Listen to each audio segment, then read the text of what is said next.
Receba Jesus esse aplauso, aplauso mais forte.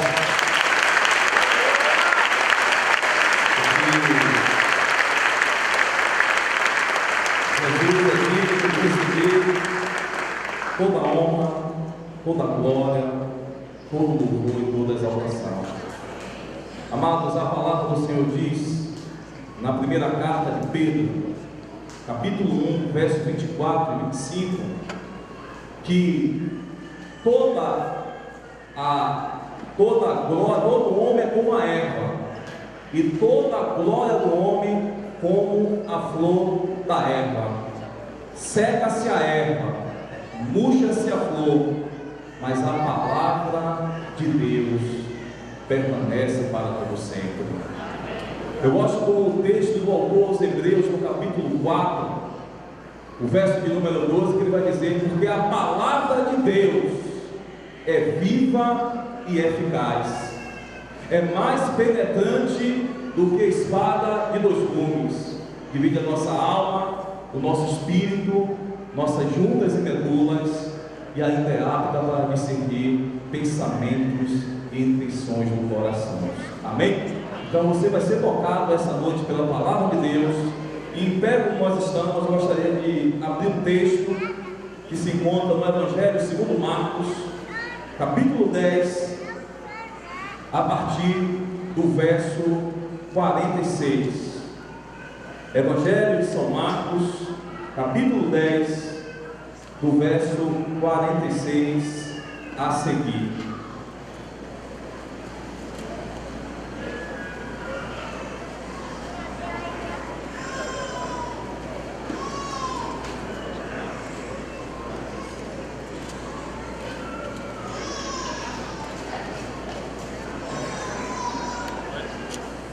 Todos acharam? Digam glória a Deus. Assim diz a santa palavra do Senhor. Depois foram para Jericó, e saindo ele de Jericó com seus discípulos e uma grande multidão, Bartimeu, o cego, filho de Timeu, estava assentado junto ao caminho mendigando. E ouvindo que era Jesus de Nazaré, começou a clamar e a dizer: Jesus, filho de Davi, tem misericórdia de mim. E muitos o repreendiam para que ele se calasse, mas ele clamava cada vez mais: Filho de Davi, tem misericórdia de mim. Jesus, parando, disse que o chamassem. E chamaram o cego, dizendo-lhe: tem bom ânimo, levanta-te, que ele te chama. E ele, lançando de si a sua capa, levantou-se e foi ter com Jesus. Jesus, falando, disse-lhe: o que queres que eu te faça? E o cego lhe disse: Mestre, que eu tenha vista. Disse-lhe Jesus: vai, a tua fé te salvou. E logo viu e seguiu a Jesus pelo caminho. Amém? Que Deus possa nos iluminar através do Espírito Santo na transmissão dessa palavra. A igreja pode sentar. Amados, esse relato, essa história, registrada pelo evangelista Marcos, conhecido também como João Marcos, do cego mendigo chamado Bartimeu, ela tem muito a ver com a minha vida. Nessa noite, irmãos, nós queremos fazer uma relação desse cego Bartimeu com a minha história, com o evangelho que eu abracei, que o apóstolo Paulo, na carta aos Romanos, capítulo 1, o verso de número 12, ele vai dizer: porque não me envergonho do evangelho de Cristo, pois o evangelho é poder de Deus para a transformação de todo aquele que crê. tanto de judeu como também do grego. Amados, eu venho de uma família. Aqui está minha mãe, meu pai não se encontra, meu pai mora em Minas, minha irmã, meu irmão. Aparentemente normal. Sempre, desde criança, fui bem educado. Estudei em colégios, sempre particulares, colégio do Bonfim. Cheguei a estudar 2 anos no Instituto Social da Bahia, ali no bairro de Ondina, um colégio classe média, por não dizer média alta. Mas quando a minha família, eu, meu pai, minha mãe e meus irmãos convivíamos juntos, o meu pai tinha um certo rigor sobre a minha vida. O meu pai tinha uma certa autoridade, porque desde criança, amados, eu sempre tinha uma postura de ser bom aluno, de tirar notas boas na escola, mas existia algo na minha natureza que sempre se inclinava para as coisas ruins. Eu lembro que nesse colégio que eu estudei, no Instituto Social da Bahia, eu fui suspenso, porque eu e outros colegas, nós pegávamos carteiras dos colegas para fazer colação, praticávamos pequenos furtos, e ali eu fui suspenso naquela escola. Mas o grande elo, irmãos, que me fez entrar nesse mundo da criminalidade, no mundo das drogas, do crime. Nós morávamos em Ondina, eu tinha cerca de 10 para 11 anos, e o meu pai, ele se separou da minha mãe. E a pergunta é: será que eu entrei nesse mundo por causa do meu pai? Não, mas contribuiu quando meu pai se separou. Aquela pessoa que tinha uma autoridade sobre a minha vida, aquela pessoa que tinha pulso sobre a minha vida, ele não estava mais presente no meu lar. Foi quando nós viemos morar aqui no Conjunto Iapetec, no Bloco 7, onde nós anualmente fazemos nossos congressos. E aí, com 12 para 13 anos, amados, eu tive o meu primeiro contato com as drogas. Existia uma droga chamada cheirinho da loló. Era feita, com cloroforme, com essência, com éter, e cheirava essa droga. E nesse ambiente, essas pessoas que eu andava, nessa adolescência, a maioria se envolveu no mundo das drogas. E com 13 anos, amados, eu tive o meu primeiro contato com a maconha. Quando se fala de droga, no século passado, associavam-se muito a droga as pessoas que eram pobres, não tinham cultura e eram financeiramente fracas, pessoas pobres. No século XXI, na pós-modernidade, no tempo que nós vivemos, esse quadro deu uma mudada bastante diferenciada. Tanto é que o próprio governo hoje, ele já admite que a droga é um problema de saúde pública. E aí, com 13 anos, conheci a maconha. E a Bíblia diz, amados, nos Salmos 42, que um abismo vai chamando outro abismo. Primeira vez que eu conheci a maconha, eu conheci dentro de um colégio militar, colégio da Polícia Militar do Dedezeiros.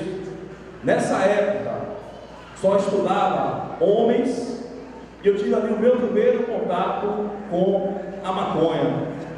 Logo em seguida, conheci outra droga, chamada Roupinol, um comprimido que era vendido, comprimido taxa preta, para pessoas que têm problemas mentais. era vendida ali no Pelourinho, no antigo Maciel de baixo, Maciel de cima, 28 de setembro. E essa droga me fez viver uma decadência terrível, porque com 14 anos eu fui preso pela primeira vez. Estava eu e um colega da época, um jovem também adolescente, e nós saímos ali para o bairro da Boa Viagem para cometer um pequeno furto.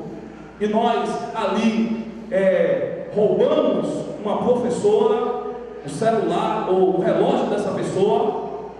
E quando chegou aqui no Agenor Paiva, antigo SEMEC, a polícia pegou eu e essa pessoa, e eu fui detido pela primeira vez. A minha mãe, minha família, desesperados, porque um jovem adolescente envolvido em drogas, e fui preso pela primeira vez. Fui ali encaminhado para a terceira delegacia, foi feito um boletim de ocorrência e logo em seguida fui liberado. Mas essa situação, essa realidade de ser preso pela primeira vez, despertou algo em minha vida, irmãos, que ficou parecendo como se fosse algo bom, algo positivo. E aí eu continuei praticando pequenos delitos. Eu lembro que em um domingo nós íamos, esses jogos que nós andávamos, tinha todo domingo no Pelourinho um ensaio de um bloco afro. E aí nós passamos lá na 28 de setembro, ali na Avenida 7, compramos a droga, o rock, fumamos maconha, e no retorno desse evento, essas pessoas que estavam comigo, 2 pessoas, um deles estava armado e decidiram assaltar o ônibus, e deram a voz de assalto. E aí eu e o outro, na época comparsa, saímos tomando o relógio, a carteira, o dinheiro do cobrador. E na hora da fuga, na rua Araújo Bucão, eu entrei numa rua sem saída. E nesse dia, Deus me deu um livramento, porque eu fui lixado pela população ali naquela noite. Cheguei a ser furado nas minhas costas com a chave de fenda e fui encaminhado para um módulo ali que tinha no Largo de Roma. Chegando no módulo, na época da Polícia Militar da Farda Azul Marinho, a viatura Paraty, isso nos anos 90, e ali eu fui torturado por aquele policial. Estava bastante com a fisionomia deformada, porque fui lixado pela população, e fui encaminhado mais uma vez para a terceira delegacia. Irmãos, por que a vida desse cego tem a ver com minha vida? Porque eu vivia uma vida de cegueira espiritual.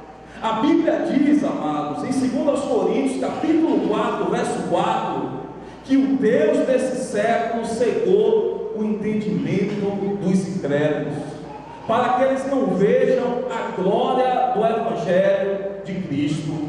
Então, cada vez mais que eu ia preso, eu ia mais me afundando na criminalidade, nas drogas, na questão de roubos, e a minha vida sempre andando para trás. Irmãos, esses juizados de menores, o antigo CRT, hoje chamam de CAN, fui diversas vezes. Jardim Baiano, ali na Fonte Nova, o antigo CRT, ali no bairro de Mata Escura. Com 17 anos de idade, irmãos, eu já estava marcado para morrer. Mas eu lembro, queridos, que ao completar 16 anos de idade, as pessoas que eu andava ali na beira-mar, me convidaram. Existia um evento chamado Arraiá da Capitá, ali no Parque de Exposições, e nós íamos para esse lugar programados para roubar. A gente ia programado para roubar as pessoas. E nessas idas lá, eu estava com dinheiro, e essas pessoas mais velhas do que eu me falaram de uma droga chamada cocaína. Cocaína, há 20 anos atrás, irmãos, não é como hoje que vende em qualquer esquina. Era algo difícil de se achar. Tanto é que essa pessoa comprou essa cocaína na mão de um gerente de um banco. Eu tinha de 15 para 16 anos. E nesse aniversário eu experimentei essa droga chamada cocaína, e a minha vida foi de mal a pior. Com 17 anos, irmãos, eu já estava usando a cocaína injetável, alucinações, e aí já estava marcado para morrer. Eu lembro que no ano de 94, no ano da Copa do Mundo de 94, antes da Copa eu fui preso, encaminhado ali para a terceira delegacia. Já tinha mais de 10 entradas ali na delegacia, com 17 anos de idade. Já tinha entrado na delegacia de repreensão a furtos e roubos na baixa do fiscal. E quando eu fui preso, irmãos, faltando poucos dias para ficar de maior, eu lembro que um agente olhou para mim e disse: você não vai ver o Brasil ser tetracampeão. Do jeito que você está indo, você não vai ver o Brasil ser tetra. E aquela palavra, irmãos, me trouxe medo, porque eu percebi ali que a minha vida estava por um fio. E aí fiquei mais de um ano, irmãos, completei a maior idade, fiquei mais de um ano em casa, trancado, sem colocar o pé na rua, com medo. Foi quando a minha família, minha mãe, foi morar no bairro do Uruguai. E aí eu conheci outras pessoas e fui nesse mesmo caminho de drogas, de roubo e de cadeias. Eu lembro que no carnaval, festa de carnaval, eu tinha ido um dia, ou sábado ou domingo, e virei à noite desse dinheiro que eu ganhei de roubo, usando cocaína. Nem tomei café, nem almocei, e voltei de novo para o carnaval. Só que nesse dia de carnaval eu fui preso, fui encaminhado ali para a Secretaria de Segurança Pública, na Piedade, e eu já era muito conhecido pela polícia. Já tinha 3 entradas na delegacia de repreensão a furtos e roubos, e fui encaminhado de novo ali para aquela delegacia. O meu pai, queridos, que hoje mora em Minas, quando eu completei 18 anos, ele conseguiu um emprego para mim no polo petroquímico. Mas o grande problema desse emprego, que eu ganhava razoavelmente bem, é que todo dia que eu recebia o salário, era dia 30, dia 1º e dia 2 eu não ia trabalhar, porque todo o dinheiro do mês eu gastava com cocaína, com maconha e com bebida, e não ia trabalhar.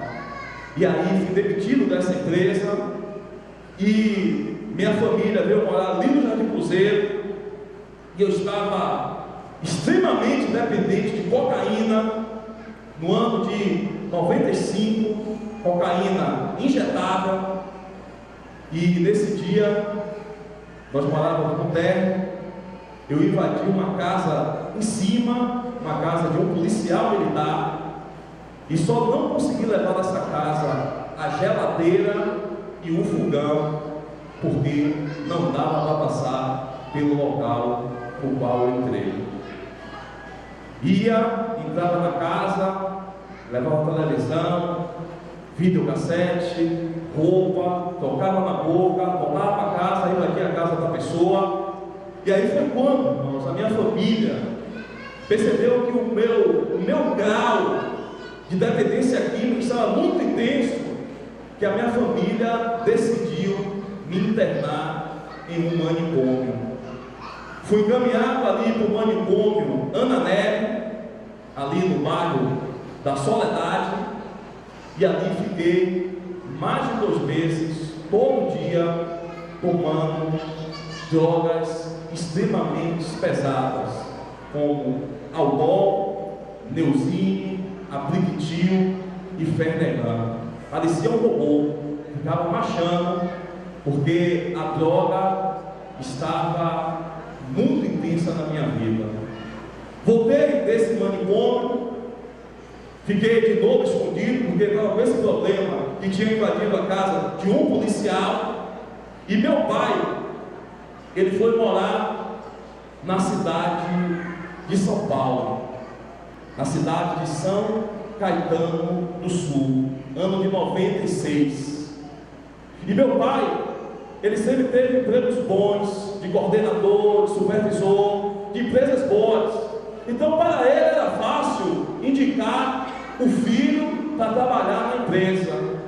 E meu pai me levou no mês de janeiro de 96 para a cidade de São Paulo. E no primeiro mês que eu cheguei lá, eu já levei uma quantidade de maconha dentro da mochila. Chegava no hotel, fumava, e essa maconha acabou, e eu fui andar ali pelo estado de São Paulo, atrás de comprar a maconha. Quem sabe você que está me ouvindo aqui essa noite, quando se fala dessa droga, maconha, do crack, a minha proposta aqui, amados, não é censurar, discriminar, nem ter uma postura até de conspiração da pessoa que usa, porque eu já fui usuário, e fui usuário de usar muita droga, mas a minha proposta é mostrar que esses caminhos são caminhos de derrota. E nesse dia lá em São Paulo, minha primeira semana, eu fui atrás de comprar maconha e vi pessoas jovens, pessoas idosos, ali na cidade de São Caetano, próximo à Avenida Goiás, pessoas que estavam bastante mal vestidas. E cheguei lá nessas pessoas e perguntei onde é que eu compraria a droga chamada maconha. E aquele jovem me disse: maconha aqui é difícil, mas crack você encontra em qualquer esquina. Nunca tinha experimentado essa droga chamada crack. E ali nós fomos em uma favela, a favela de Heliópolis, e eu tive um contato com essa droga destrutiva chamada crack. Para vocês terem uma ideia, eu comecei a trabalhar em uma empresa multinacional na cidade de Capuava, no ABC Paulista. 45 dias depois, eu estava morando na rua do estado de São Paulo, Estação da Luz, Liberdade, Jardim Ângela, Capão Redondo. Virei, queridos, literalmente mendigo de morar em vagões e morar embaixo de viadutos.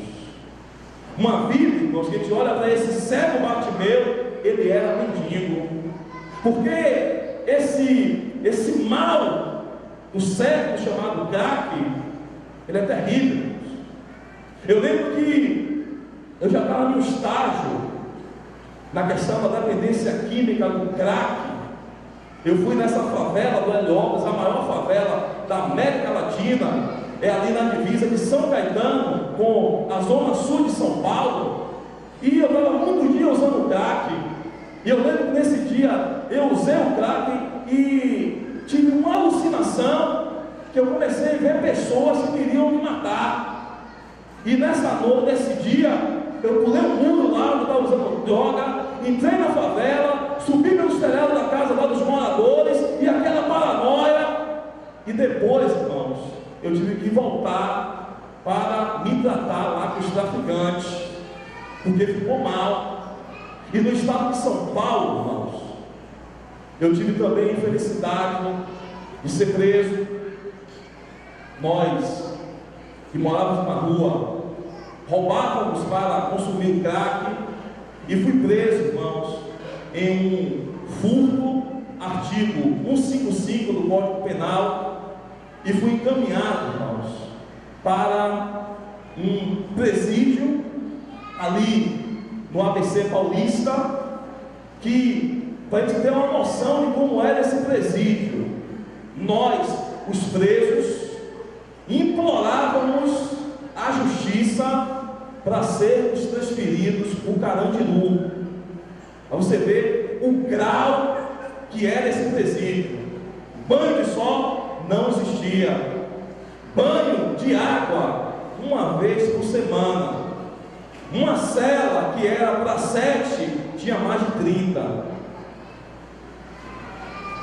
Presídio conhecido como presídio dos amarelos, que todo mundo ficava parado, não tinha banho de sol. E aí meu pai conseguiu um advogado, fui posto em liberdade, mas em pouco tempo, irmãos, já estava preso de novo, respondendo o artigo 12 do Código Penal, tráfico de drogas. E aí meu pai de novo coloca advogado, e ali fui posto em liberdade, e conseguiu reverter esse artigo, o artigo 16, que é viciado. Mas uma vida, irmãos, uma vida que não tinha sentido, uma vida como esse homem, Bartimeu, filho de Timeu, cego e mendigo, que estava à beira do caminho. À beira do caminho, irmãos, significa o lugar dos fracassos, o lugar que nada anda, irmãos. A partir do momento que eu entrei no mundo das drogas, irmãos, a primeira coisa que eu fiz foi abandonar os estudos. Parei de estudar na oitava série. Não tinha nada que aproveitava, era droga, cadeia e consumição para minha família. E nesse estado de São Paulo, eu também já estava marcado para morrer. Foi quando a minha família comprou uma passagem de avião e eu voltei aqui para Salvador. Agora aqui em Salvador já existia o crack, o roupinol não existia mais, e eu continuei na mesma vida que eu vivia antes, mas de forma pior. Estava à beira do caminho. Pessoas que andavam comigo, muitos já haviam morrido, e nós tínhamos práticas de viajarmos nas picaretas aí da vida para praticar roubos. Eu lembro que em uma picareta de São Sebastião do Passé, em um sábado à noite, uma banda muito famosa aqui da nossa cidade tocou nesse dia, e eu comecei a roubar relógios, carteiras, e roubei 1, 2, 3, 4, 5, 6, 7, já estava na casa de dezenas, e não precisava nem mais roubar, mas aquela ânsia, aquele vazio. E uma pessoa que estava comigo, um menor de idade, ele foi preso, porque eu roubei o relógio de uma pessoa, e essa pessoa segurou ele, e eu fui tentar interceder, e fui preso também. Só que eu estava com dezenas de relógios no meu bolso, nos tênis, e ali fui encaminhado da delegacia. E nesse dia, irmãos, esse sábado, picareta de São Sebastião do Passé, eu fui torturado brutalmente pelaquele erro que eu havia cometido. Mas a minha cegueira, irmãos, era tão grande, a minha cegueira espiritual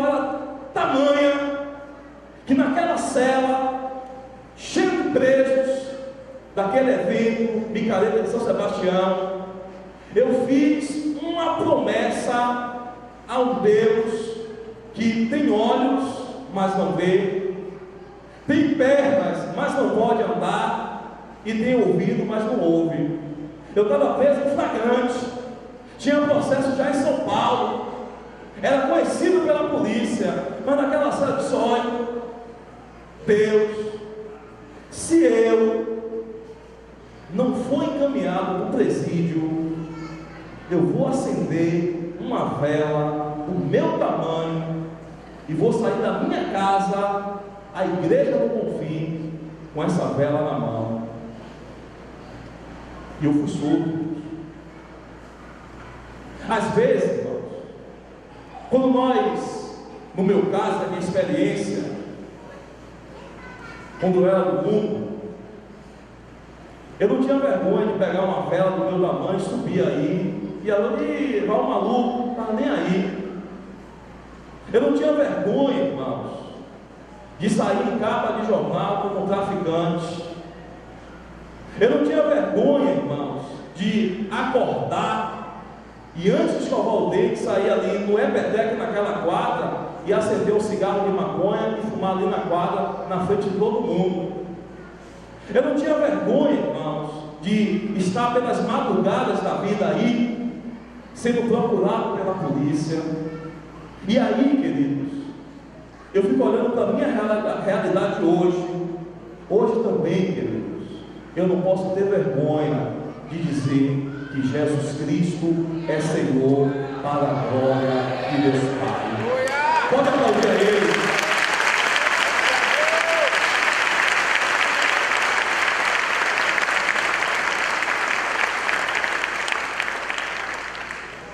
O ano mais crítico, queridos, da minha vida foi o ano de 2000, porque nessa minha história no mundo do crime,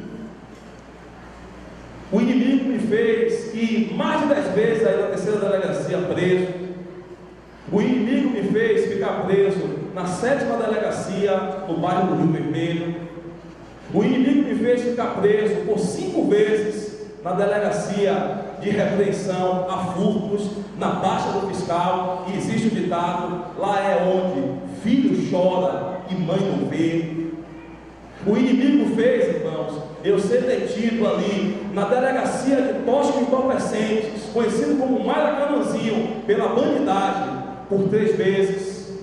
O inimigo fez eu ser preso em São Sebastião do Passé, na cidade de Feira de Santana, em São Paulo por 2 vezes, no juizado de menores da vida, porque o inimigo, irmãos, ele veio roubar, matar e destruir. E nesse ano de 2000, irmãos, eu fui para uma micareta de Aracaju, e no ônibus, eu viajei de manhã cedo, um traficante: só vou te dar uma quantidade de maconha, você leva, quando voltar, você traz alguma coisa para mim. Tudo bem. E aí veio no ônibus, mas a minha realidade, irmãos, era uma realidade porque eu estava muito além, irmãos, da questão de ser marcado pela polícia. Era muito conhecido pelos policiais. E nessa ocasião, na estrada, a polícia parou o ônibus, Polícia Rodoviária Federal, e um policial que estava no ônibus me conheceu, mandou revistar minha mochila e achou a maconha, tinha levado também outras drogas, e fui encaminhado ali para o DEROF, na cidade de Aracaju. Fiquei 14 dias preso ali naquele lugar, e quando saí não tinha dinheiro. Na rodoviária tive que pular o muro, entrar pela janela do ônibus e voltei para Salvador, no ano de 2000. Chegando em Salvador, mês de fevereiro de 2000, eu fui para o Papagaio, que vocês souberam que eu estava preso, e aí outra pessoa me ofereceu maconha para eu vender. Só que você estava preso, está sem dinheiro, você quer uma quantidade de maconha para você vender, eu lhe dou 100 embrulhos de maconha, 30 seu, 70 meu, você quer? E aí comecei a vender. Um dia, queridos, que eu tinha saído da prisão de Aracaju, cheguei aqui e comecei a traficar maconha ali no Papagaio. E eu lembro que um jovem, ele veio com outra pessoa que não era conhecido daqui da Cidade Baixa, da comunidade, uma pessoa de tatuagem, e veio com uma nota de 20 reais, aquela 20 reais de plástico. E eu olhei, essa pessoa é polícia, vou vender. E aí vendi aquela maconha, e isso era por volta de 1h da tarde, e aquela quantidade de maconha que eu estava, eu vendi tudo, não tinha mais droga nenhuma. Só que uma pessoa que vendia também droga, por volta de 5h da tarde, ela disse para mim: ó, vou tomar banho, vou deixar essa droga ali no mato, você olha, se alguém vier você ver, eu não vou vender mais, eu vou ficar aqui só olhando. E quando eu estava sentado, irmãos, ali em uns bancos de um papagaio, eu só percebi uma pistola aqui em minha cabeça e algema no meu braço e no braço de outro jovem. Polícia. E na minha mente, na minha leitura, não tenho nada. O máximo que vai ser, eu vou assinar um artigo 16, dependente químico, viciado. Mas aquela pessoa que tinha me dado a nota de 20 reais era a polícia. E aí ele saiu já com um pedaço de pau e disse: a casa caiu, vendeu maconha para a polícia. Mas eu não tinha nada meu, mas tinha a droga da pessoa que tinha tomado banho. E eles reviraram o mato: achei! E ali eu disse: vou para a detenção. Fui encaminhado para a delegacia de tóxicos e entorpecentes. E aí, nesse dia que eu fui preso, irmãos, foi o dia do aniversário de minha mãe, 23 de fevereiro do ano de 2000. E o inimigo, irmãos, o inimigo é implacável.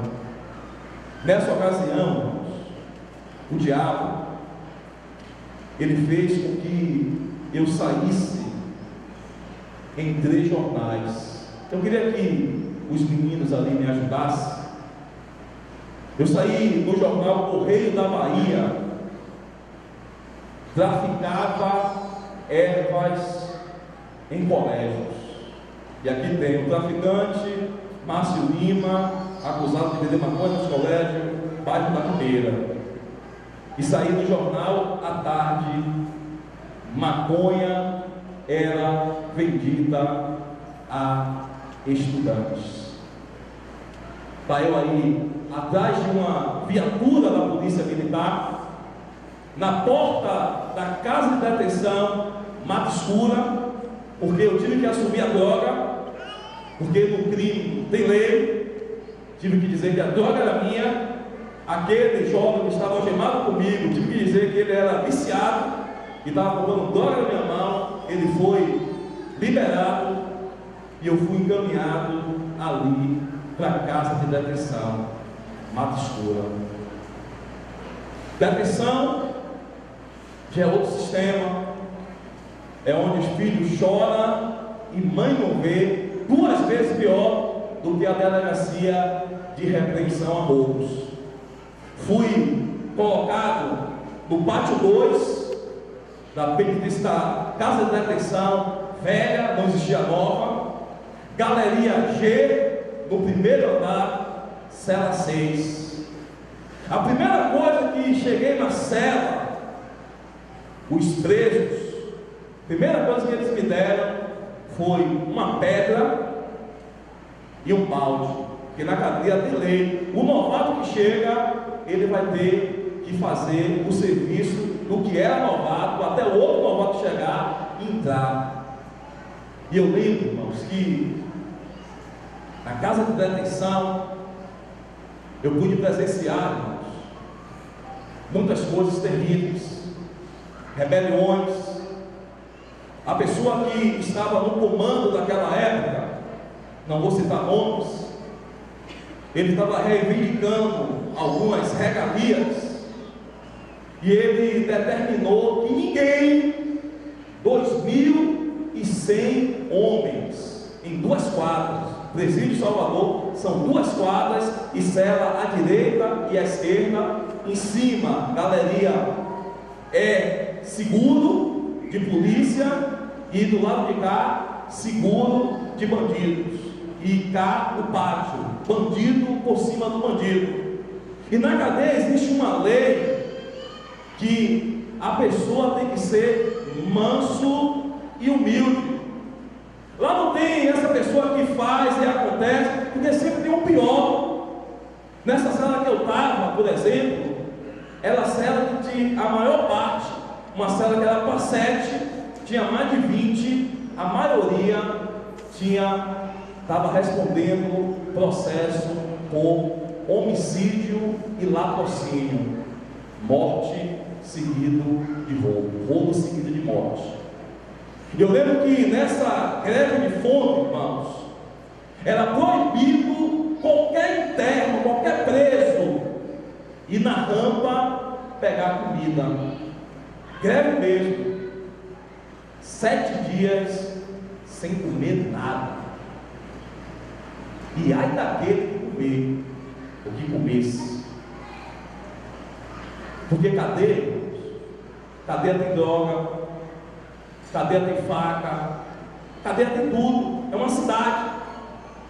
E eu era dependente químico, e eu lembro que quando a minha mãe,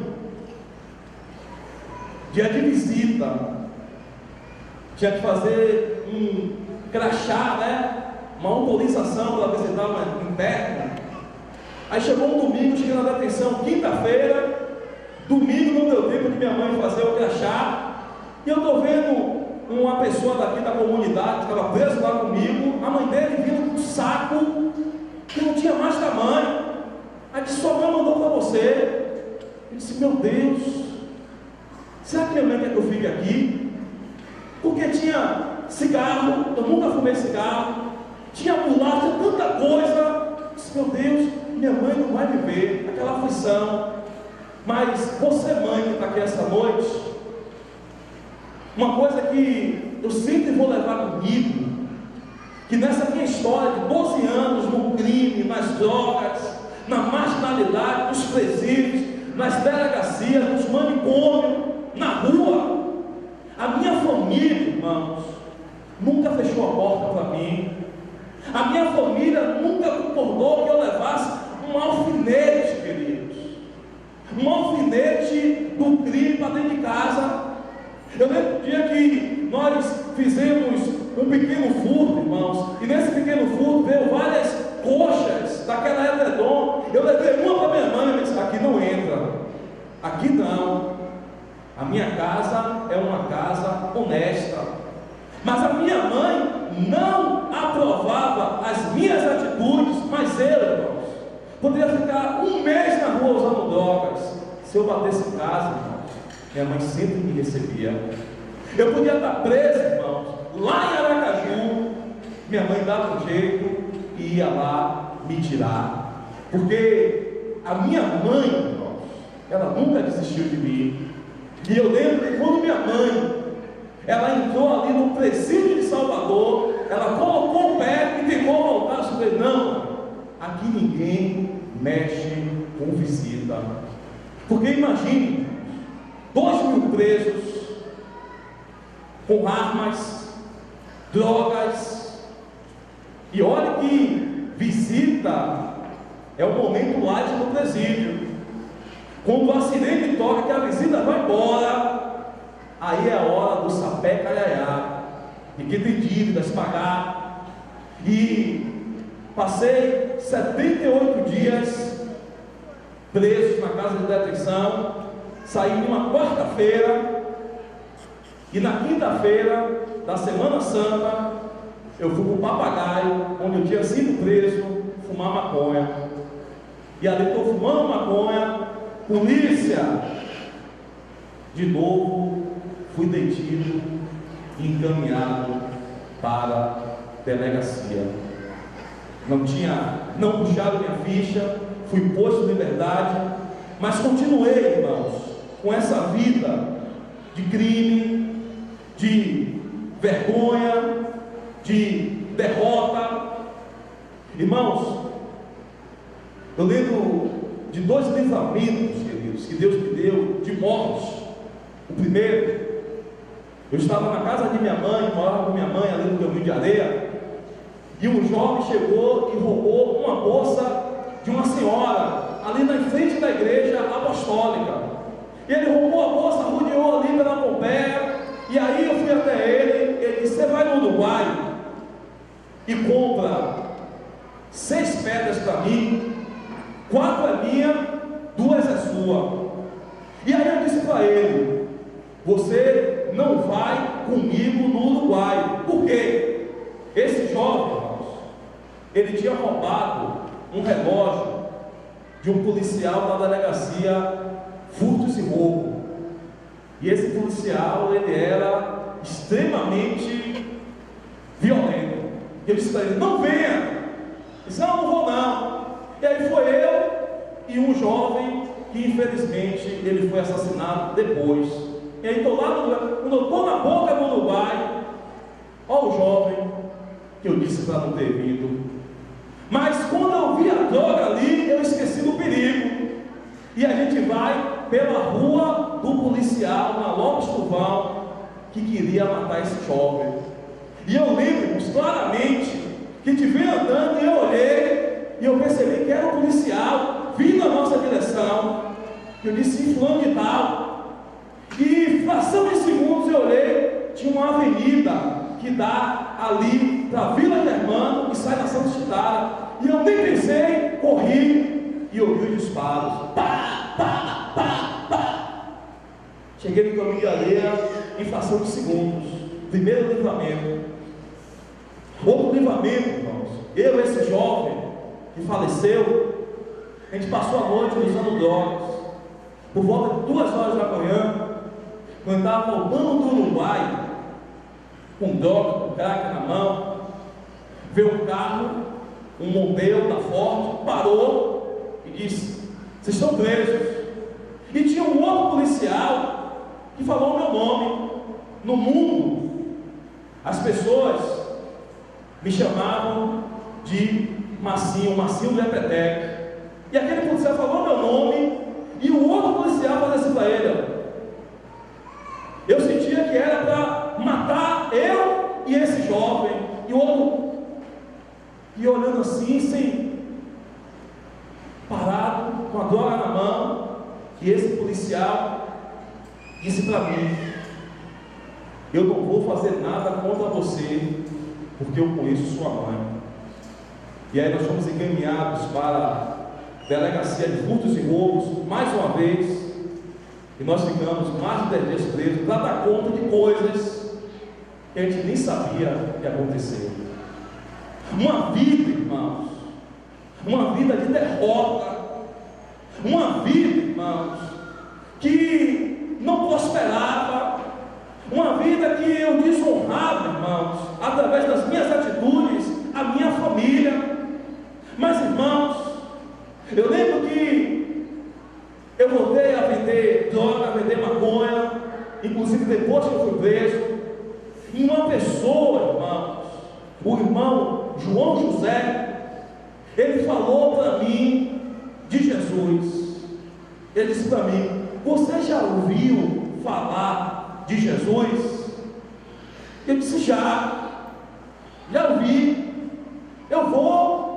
Eu acordava às 5 horas da manhã, queridos, ia lá no Lobato, irmãos, uma boca que tinha, comprava meio quilo, 1 quilo de maconha, e com a droga eu ia para uma igreja muito conhecida aí, para pedir a Deus, irmãos, que me protegesse na minha vida do tráfico das drogas.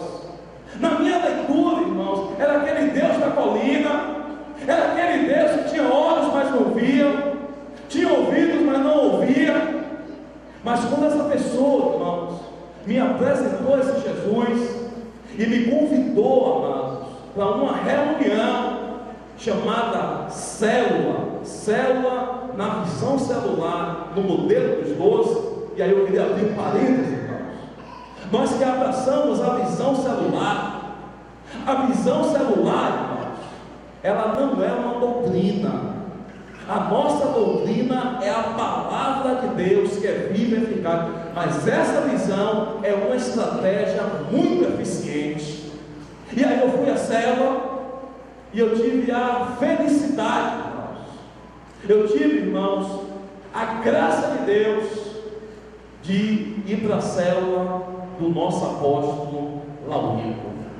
Cheguei ali na célula, eu e muitos que infelizmente não estão mais aqui, foram brutalmente assassinados por cometer crimes, e nós fomos, e o irmão, o Pai do Senhor, me abraçou, e eu fiquei meio sem entender aquilo, mas eu senti algo bom na minha vida, eu senti algo, irmãos, que me trouxe paz no coração, e aí, tinha marcado um encontro com Deus, um encontro inclusive que está marcado agora na nossa igreja, no dia 17, 18 e 19, mas irmãos, nessa experiência minha do encontro, houve uma greve da polícia militar, e aí não teve encontro, e quando eu saí da cadeia, irmãos, eu saí com uma paranoia de só andar com faca na cintura, aquela faca de cabo branco, só andava com a faca, onde eu ia, usava droga e ficava na paranoia com a faca, as pessoas correndo que estavam usando droga, estava paranoico, psicopata. E nesse dia, na greve da polícia, eu fui numa boca que existia ali no Iapetec, pedi uma droga, uma cocaína ao traficante. Quando o traficante me deu a droga, eu dei 2 passos, na greve da polícia, apareceu uma viatura da polícia militar e me deu voz de prisão. Tinha um processo. Eu lembro que quando eu fui posto em liberdade, a juíza me disse: se você for pego com a semente de maconha, eu vou te condenar a 3 anos em regime fechado. Fui preso com cocaína, com maconha e com 2 facas, na greve da polícia. E eu louvo a Deus, irmãos, por um tio meu, chamado Jorge Calazans, professor de inglês, e ele fez direito na Universidade Federal da Bahia, na UFBA, e nunca exerceu a advocacia em momento nenhum. Ele só exerceu para ir em delegacias me tirar. Eu lembro que quando eu estava no presídio, o preso tem direito de um advogado chegar e sair. O pessoal da cadeia pensava que eu era milionário, porque toda hora era um advogado, toda hora eu estava lá para conversar, para me dar gente, poxa, você, seu advogado é quente, né? Era meu tio. Esse tio que foi uma bênção de Deus na minha vida e ainda continua sendo hoje. E esse tio conhecia a delegada, formada com ele, e eu fui posto em liberdade. Mas irmãos, nessa oportunidade, Deus disse para mim: ou você muda, ou você morre. Nesse mesmo domingo, irmãos, que eu fui posto em liberdade, eu estava indo fumar maconha no papagaio. Uma pessoa que eu nunca vi na vida parou na minha frente com uma bicicleta e esticou uma arma, uma pistola. E conscientemente, Jesus, incidentemente, veio passando uma mulher grávida, e eu peguei essa mulher grávida e coloquei na minha frente. Mas por olhar aquele homem da bicicleta, eu percebi, irmãos, que aquele homem ia me matar, que aquele homem, ele ia atirar contra a minha vida. E eu senti o Espírito de Deus falar comigo: ou você muda, ou você morre. E irmãos, no dia 17 de julho de 2001, eu fui ao encontro.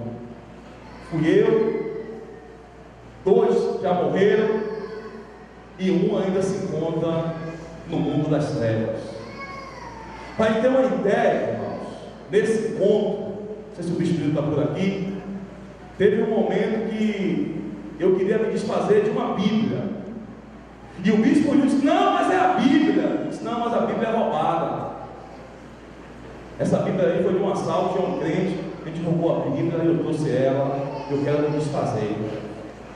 Mas, queridos, assim como esse homem cego, mendigo, chamado Bartimeu, eu ouvi falar de Jesus. E a Bíblia diz, irmãos, na carta aos Romanos, que a fé vem pelo ouvir e ouvir a palavra de Deus. Fui ao encontro, fui tremendamente, irmãos, tocado por Jesus Cristo, porque a minha Bíblia e a sua Bíblia diz, no Evangelho de João, capítulo 8, a partir do verso 31, e dizia, pois, Jesus aos judeus que creram nele: se você permanecerdes na minha palavra, verdadeiramente sereis os meus discípulos, e conhecereis a verdade, e a verdade vos libertará. No verso 36, vai dizer: se pois o Filho do Homem vos libertar, verdadeiramente sereis livres. Mas, amados, foi um encontro de 2 dias. Antes de ir para o encontro, eu fumei maconha, usei crack, usei cocaína, e voltei, irmãos, com a minha certeza que eu tinha sido alcançado por Jesus. Mas esse cego Bartimeu, queridos, ele teve que lançar de si a sua capa. E eu tinha uma capa, irmãos. Era a capa das amizades que não prestavam. Era a capa, irmãos, do dinheiro fácil. Era a capa, irmãos, da malandragem. Era a capa, irmãos, da mentira, de ofender a minha família. E, queridos, quando eu voltei do encontro, uma segunda-feira, eu fiquei na porta do prédio que eu morava, ali no Epetec, onde minha mãe mora até hoje, esperando a minha irmã Jane voltar de plantão. Sabe por quê, irmãos? Porque nessa minha história do crime, a minha irmã tinha um guarda-roupa trancado. Porque tudo que ela tinha, irmãos, perfume, joia, roupa, na minha loucura eu pegava e levava para vender, para tocar por droga. Mesma coisa com meu irmão Alex, era tudo trancado. Já peguei DVD de casa, botijão de gás. Era aquela pessoa drogada ao extremo. Mas nesse dia, irmãos, tinha tido uma experiência com Jesus.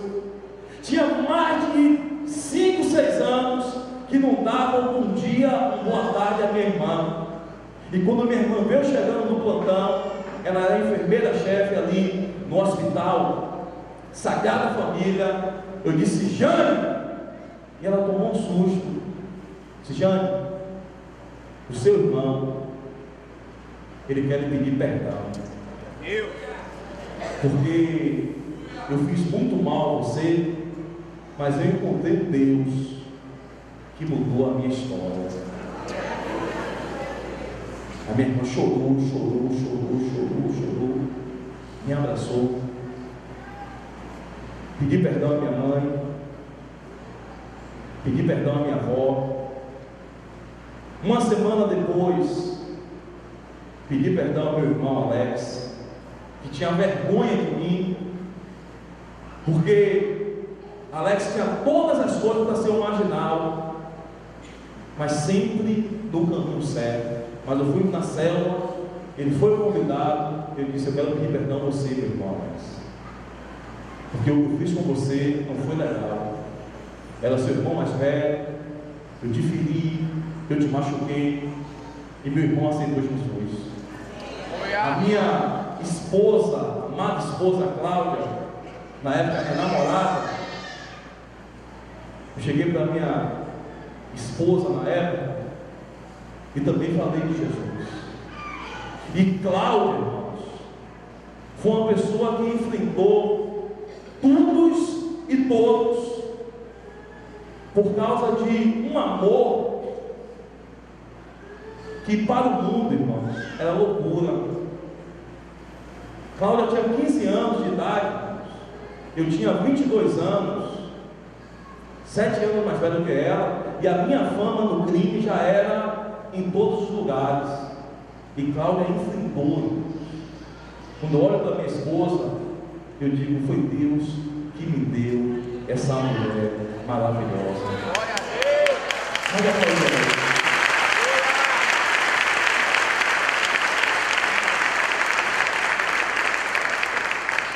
Em uma semana, irmãos, sem pregar, sem falar, Jesus salva, Jesus liberta, só pela minha mudança, eu ganhei toda a minha família.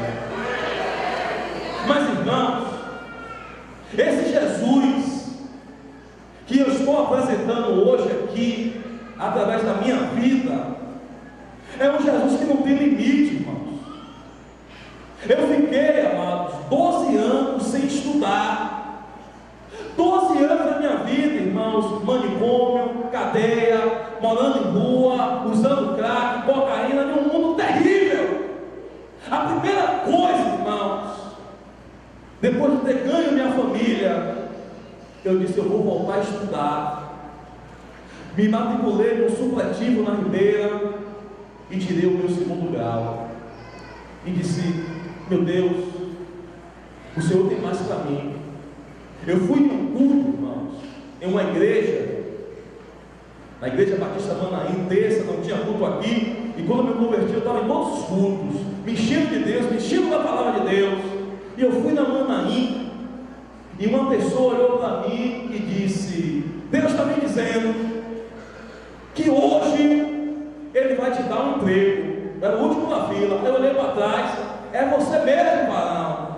Essa irmã está de brincadeira. Como é que eu vou arrumar um emprego? Cheio de processos, com a ficha criminal, porque recém-convertido, irmãos, estava respondendo aí no crime de tráfico de drogas. E depois, essa mesma irmã, no fim da pregação, disse, olha, Deus manda me dizer mais. Deus tem um chamado na sua vida de pastor. Essa irmã está mais maluca ainda. A gente não tem. Mas nessa mesma noite, irmãos, eu indo para a escola, um irmão chamado Emerson me viu e disse, varão, você está trabalhando? Eu disse, não. Quer trabalhar? Quero. Agora é de serviços gerais. Se eu vou, porque Deus precisa trabalhar o meu caráter.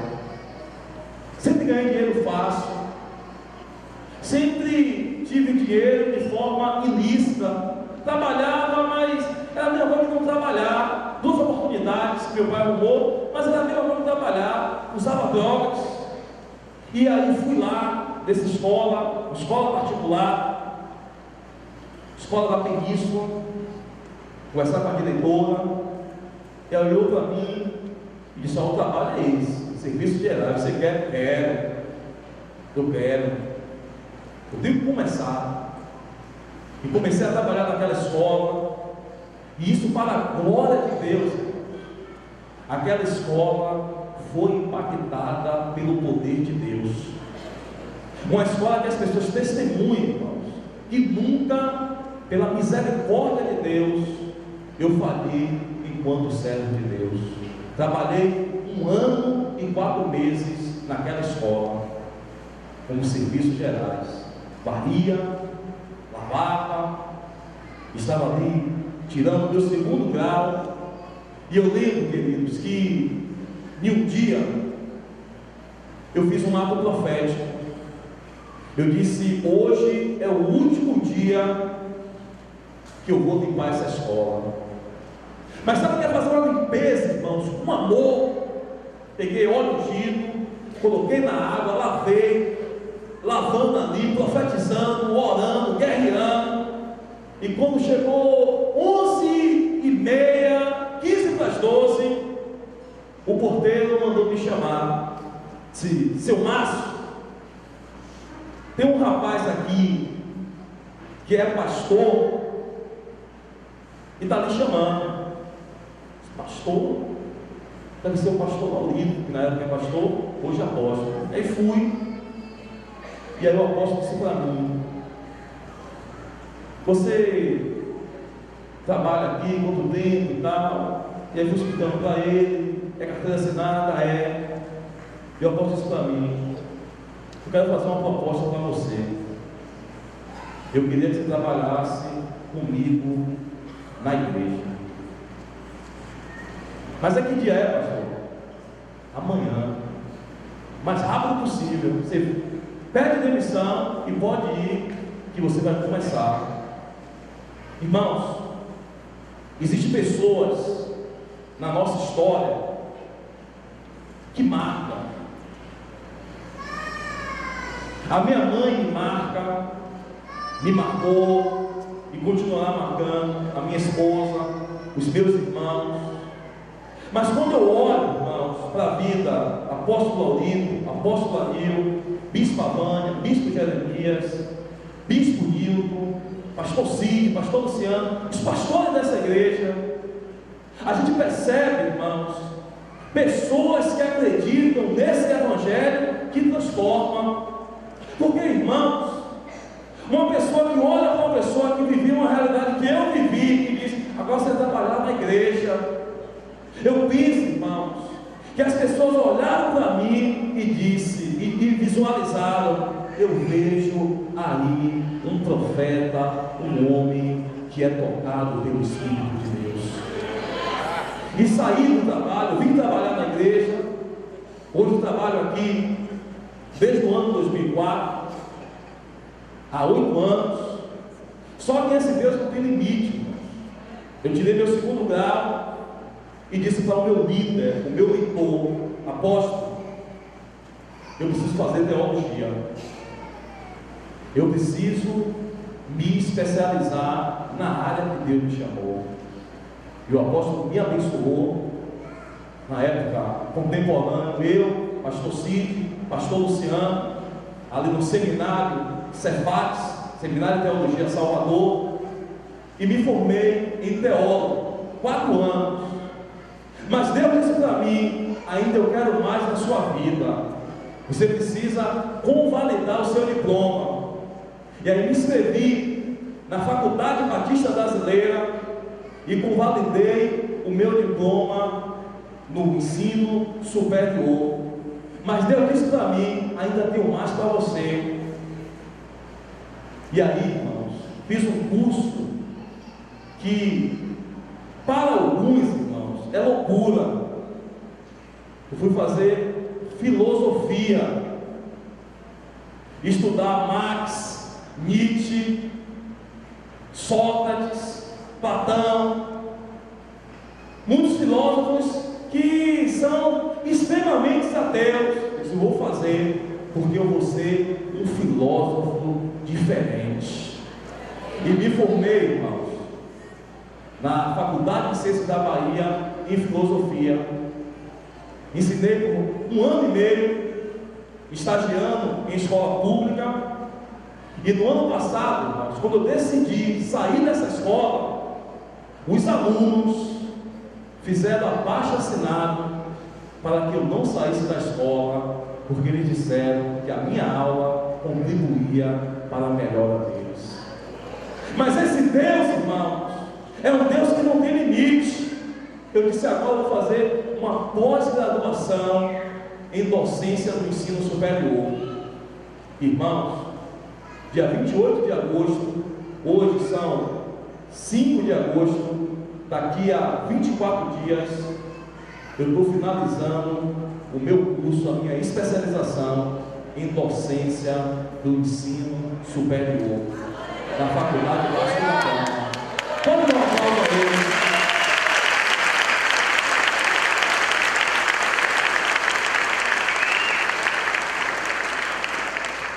Quem sabe você está aqui essa noite e diga: mas será que Deus pode fazer isso na minha vida? Quem sabe você está nessa noite e diz: mas eu nunca morei na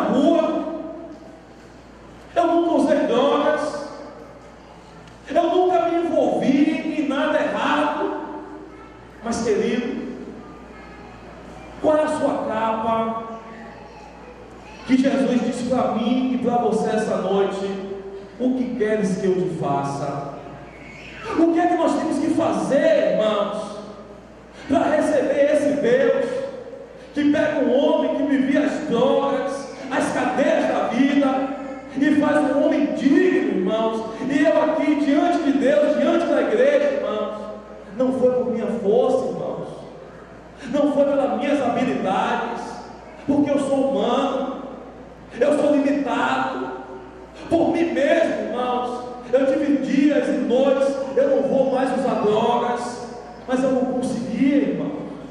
Era mais forte do que eu decidia, não vou mais usar. Quando eu dava por mim, eu estava usando. Por quê, queridos? A libertação, ela só vem através de Jesus. Não é uma religião, não é uma placa de igreja. Mas o que é que eu tenho que fazer, queridos? O que é que você tem que fazer esta noite para sair daqui com a sua vitória? Primeiro, você precisa abrir seu coração para Ele.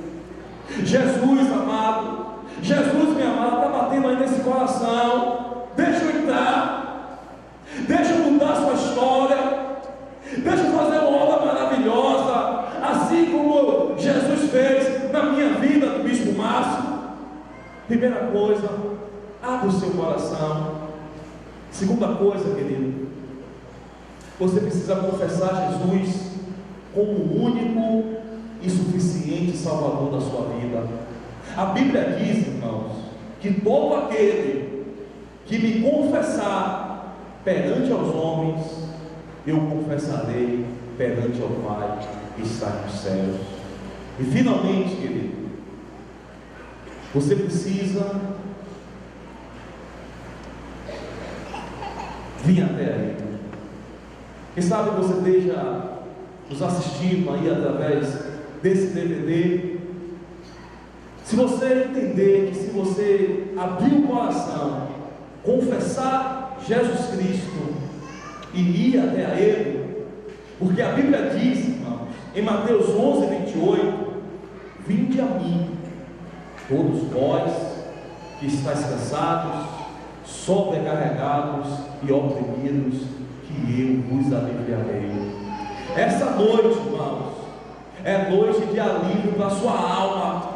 Essa noite, irmãos, é a noite que diz: basta! É hoje que eu vou fazer um milagre na sua vida. Se você tem isso, dê um aplauso a Ele e dê glória a Deus.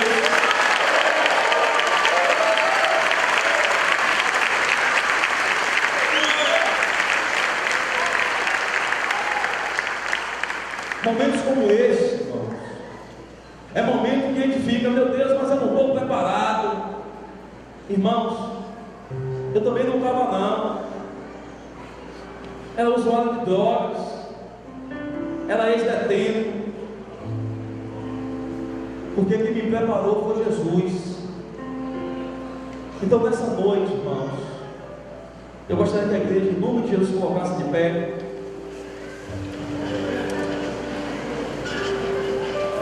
E você fechasse seus olhos. Hoje é uma noite especial na sua vida. Eu queria que você colocasse a mão no seu coração, com toda a sua fé, com todo o seu ser, e dissesse assim: Pai, muito obrigado por esta noite, porque essa noite eu presenciei que o Senhor é o Deus de milagres. Por isso eu abro o meu coração e digo: Senhor Jesus, entra na minha vida e faz morada, porque a partir de hoje a minha vida será uma vida digna, uma vida de honra e uma vida mais abençoada do que ela já é. Eu faço isso no nome de Jesus. Continua ainda de olhos fechados, ninguém abre o olho. Nós estaremos aqui cantando, mas eu queria perguntar essa noite, você que está afastado, você que nos visita, quantos queriam receber Jesus? Levante sua mão, que eu quero te conhecer. Deus abençoe, Deus abençoe, Deus abençoe, Deus abençoe, Deus abençoe, Deus abençoe, Deus abençoe a verdade. Deus abençoe. Nós estaremos cantando, irmãos. E você que quer um toque especial de Deus, enquanto nós estivermos